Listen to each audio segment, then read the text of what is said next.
Hi students, my self Manish Kumar और आप देख रहे हैं अपना favourite channel tricky chemistry by Manish sir. तो देखो, हेलो एल्केन और हेलो एरिन का जो चैप्टर चल रहा था 12th क्लास का, उसमें लास्ट टॉपिक जो अपना था वो था कि एल्काइल हैलाइड जो होते हैं, कौन से एल्काइल हैलाइड जो होते हैं उनकी मेटल जो है मेटल उसके साथ रिएक्शन किस तरीके से होती है। तो उसमें 2 मेटल्स थे जिनके साथ अपन ने रिएक्शन देखी थी, एक तो मैग्नीशियम मेटल के साथ और एक सोडियम मेटल के साथ। तो अगर आप हेलो एल्केन्स की रिएक्शन देखना चाहते हैं तो इससे पहले वाले वीडियोस में 3 टाइप्स की रिएक्शन थी, nucleophilic substitution reaction, elimination reaction और रिएक्शन विद मेटल्स। ऐसे ही आज की क्लास में अपन डिस्कस करने वाले हैं chemical reactions of aryl halides. पहले अपन ने देखा था एल्काइल हैलाइड्स, अब अपन देखेंगे एराइल हैलाइड्स। तो सबसे पहले डिफरेंस देखते हैं, दोनों में डिफरेंस क्या है। तो देखो, एराइल हैलाइड ऑलरेडी अनसैचुरेटेड होते हैं, मतलब इनमें डबल बॉन्ड होते हैं, 3 बेंजीन रिंग आती है मतलब इनके अंदर। लेकिन जब उनके लिए बोलते हैं एलिफेटिक के लिए, मतलब एल्काइल हैलाइड्स के लिए, उनमें सारे बॉन्ड क्या होते हैं, सिंगल होते हैं। तो वहां पर जो 3 टाइप्स की रिएक्शन थी उनमें से कौन सी रिएक्शन यहाँ पर आएगी और कौन सी रिएक्शन नहीं आएगी। तो वहां पर जो रिएक्शन थी वो थी न्यूक्लियोफिलिक सब्स्टिट्यूशन, एलिमिनेशन और रिएक्शन विद मेटल्स। तो उन 3 रिएक्शन में से यहाँ पर 2 रिएक्शन है और एक एक्स्ट्रा रिएक्शन है। तो देखते हैं कौन सी रिएक्शन जो है वो यहाँ पर है और कौन सी नहीं है। तो न्यूक्लियोफिलिक सब्स्टिट्यूशन रिएक्शन यहाँ पर है, लेकिन एलिमिनेशन रिएक्शन जो है यहाँ पर नहीं है। एलिमिनेशन की जगह पर है इलेक्ट्रोफिलिक सब्स्टिट्यूशन रिएक्शन, और रिएक्शन विद मेटल्स जो वहां पर थी बिल्कुल उसी तरीके से यहाँ पर भी होती है। ठीक है, तो आपको चेंज पता लग गया होगा। एलिमिनेशन की जगह पर यहाँ पर क्या होती है, इलेक्ट्रोफिलिक सब्स्टिट्यूशन रिएक्शन। मैंने आपको ट्रिक भी बता रखी है पहले, जैसे ही आपको बेंजीन रिंग दिख जाए, बेंजीन रिंग जैसे ही आती है तो उसमें प्रोबेबिलिटी इंक्रीज हो जाती है, कौन सी, इलेक्ट्रोफिलिक सब्स्टिट्यूशन रिएक्शन होने की। ठीक है, तो यहाँ पर आपको पता भी लग जाएगा अभी कि जो एराइल हैलाइड होते हैं वो न्यूक्लियोफिलिक सब्स्टिट्यूशन रिएक्शन जो है वो इजीली नहीं देते हैं। तो मैंने आपको क्या बताया अभी तक कि जो एराइल हैलाइड होते हैं, एराइल हैलाइड का मतलब होता है रिंग के ऊपर, बेंजीन रिंग के ऊपर हैलोजन लगा हुआ हो, ये एराइल हैलाइड होते हैं। एराइल हैलाइड्स में जो रिएक्शंस होती हैं वो कौन कौन सी होती है, न्यूक्लियोफिलिक सब्स्टिट्यूशन रिएक्शन।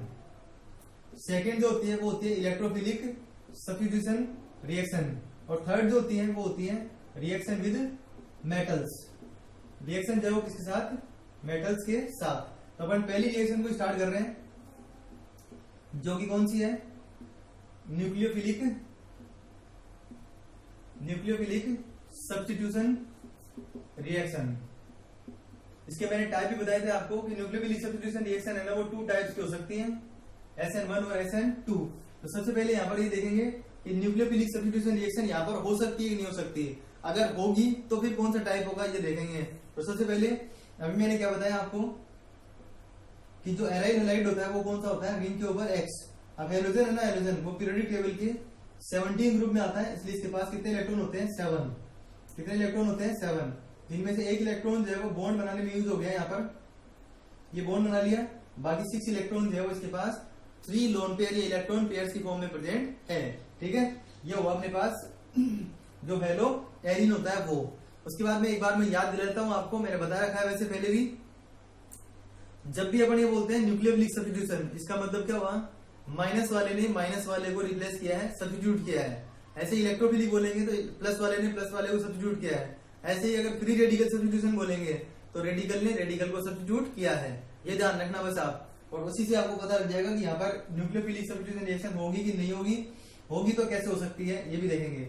तो देखो, जो न्यूक्लियोफिलिक सब्स्टिट्यूशन रिएक्शन है उसके लिए करना क्या पड़ेगा, माइनस चार्ज इसके ऊपर है X के ऊपर, क्योंकि यहाँ पे जो बॉन्ड है वो कौन सा है, CX। तो नेगेटिव इसके ऊपर आएगा, पॉजिटिव इसके ऊपर आएगा अगर ये बॉन्ड ब्रेक होगा तो कौन रिमूव होना चाहिए यहाँ से, X माइनस।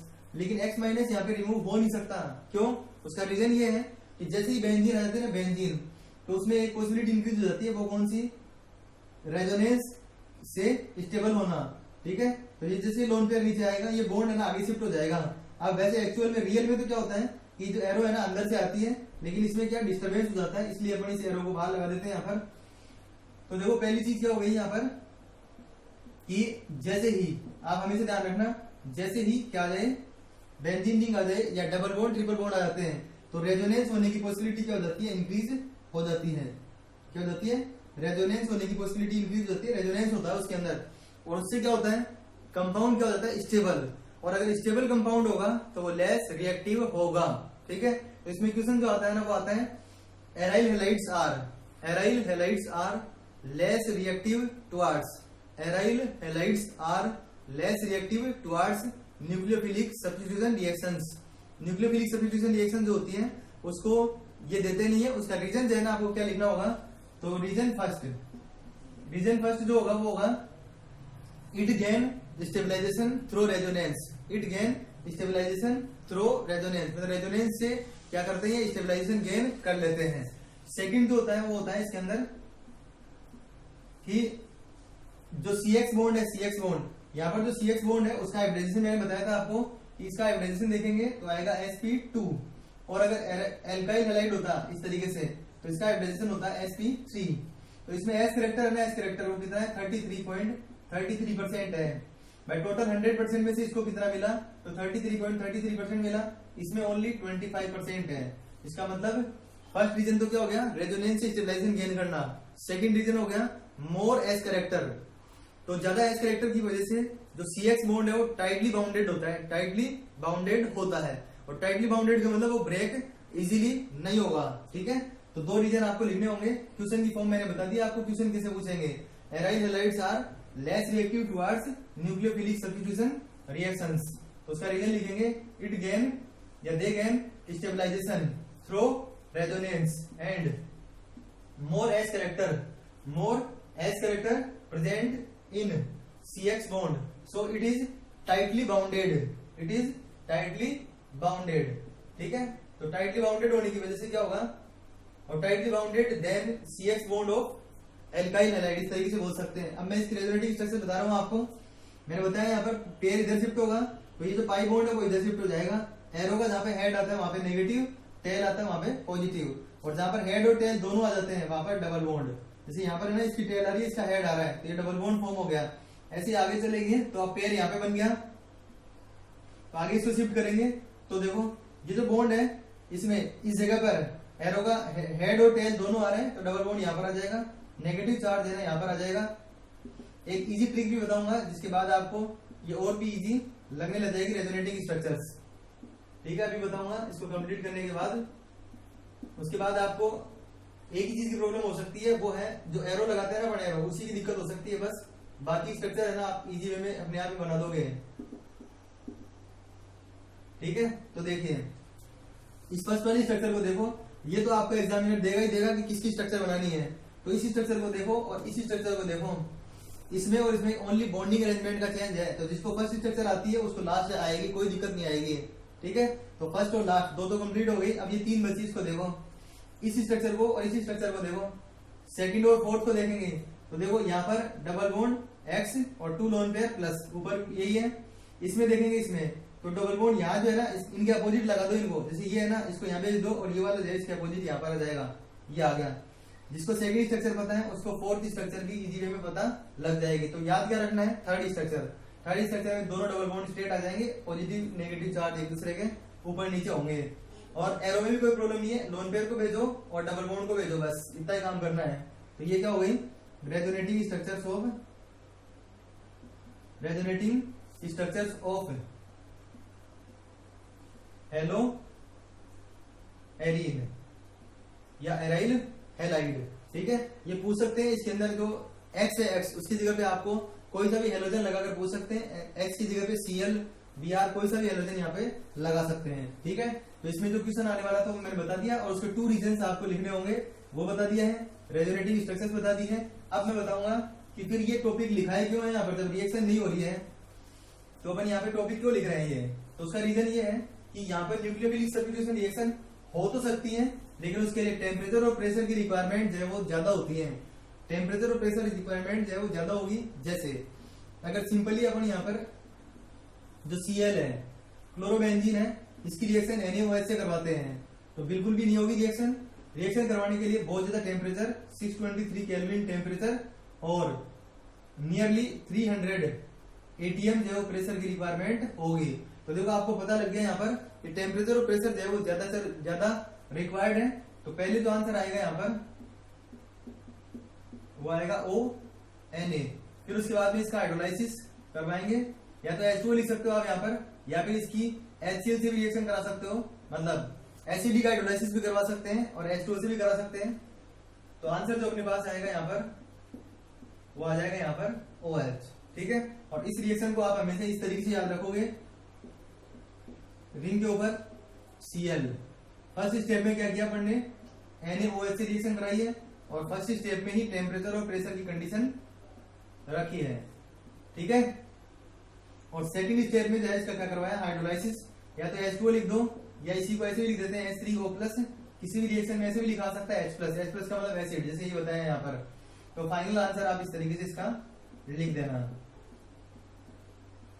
ठीक है। ये अब ये तो हो गई एक डायरेक्ट जो क्लोरोबेंजीन है उसमें टेम्परेचर और प्रेशर इंक्रीज करके। तो फर्स्ट पॉसिबिलिटी क्या हो गई कि टेम्परेचर प्रेशर इंक्रीज करके भी अपन जो है क्या करवा सकते हैं, न्यूक्लियोफिलिक सब्स्टिट्यूशन रिएक्शन करवा सकते हैं। लेकिन इतना ज्यादा टेम्परेचर, इतना ज्यादा प्रेशर जो है वो अपन कहां से क्रिएट करें, तो यहाँ पे प्रॉब्लम आती है। तो इसलिए एक मेथड और है जिससे अपन क्या कर सकते हैं, इसकी रिएक्टिविटी जो है उसको इंक्रीज कर सकते हैं।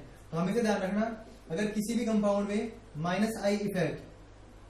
इफेक्ट का कोई ग्रुप इंट्रोड्यूस कर देते हैं तो उस कंडीशन में जो रिंग है ना, रिंग उसकी रिएक्टिविटी इंक्रीज हो जाती है। और -I इफेक्ट में जनरली जो ग्रुप लगाते हैं वो कौन सा लगाते हैं, NO2। कौन सा ग्रुप लगाते हैं, NO2। मतलब अगर बेंजीन रिंग के ऊपर अपन NO2 ग्रुप जो है ना इंट्रोड्यूस कर दें, ये रिएक्शन आपने नोट कर ली होगी। अब मैं बता रहा हूँ 4 रिएक्शंस जिनमें आपको इजीली समझ में आ जाएगा। मैं फिर बता रहा हूँ आपको, अगर किसी भी बेंजीनोइड कंपाउंड में -I इफेक्ट, मतलब जो इलेक्ट्रॉन अपनी तरफ खींचते हैं, इलेक्ट्रॉन विड्रॉइंग ग्रुप लगा दिया जाए, तो ऐसे में जो है बेंजीन की रिएक्टिविटी जो है वो क्या हो जाती है, इंक्रीज हो जाती है। जैसे फर्स्ट वाले केस में मान लो अपन ने NO2 लगा दिया, यहाँ पर एक इसमें NO2 लगा दिए इस तरीके से।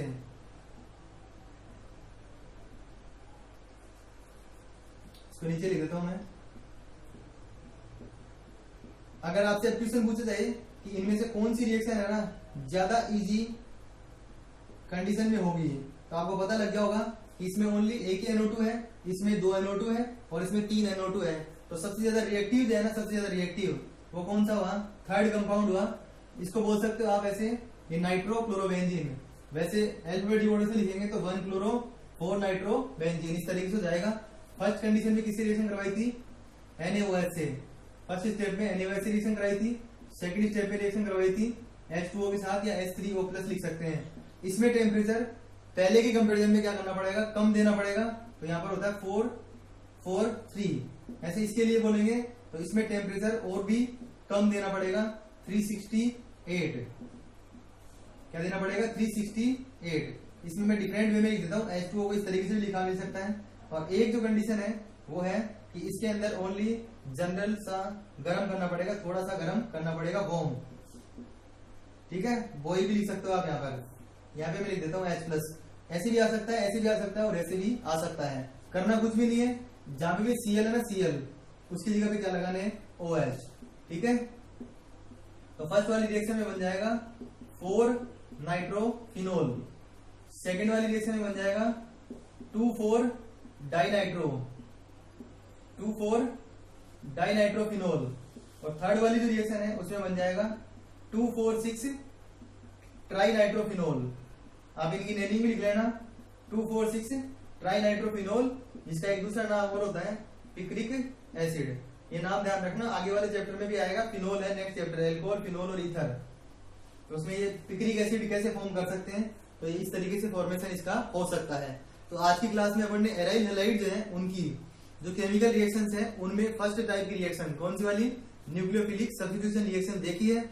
आगे अपन देखेंगे इलेक्ट्रोफिलिक सब्स्टिट्यूशन रिएक्शन और उसके बाद में रिएक्शन विद मेटल्स, ठीक है। तो मैंने बता भी दिया था एल्काइल हैलाइड में और इसमें डिफरेंस क्या है।